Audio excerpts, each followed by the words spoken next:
Érase una vez unos amigos del bosque. Un día organizaron una gran carrera y todos participaron.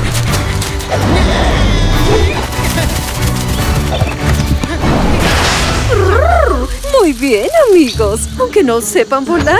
Y tampoco nadar. Pero rodamos hasta el primer lugar.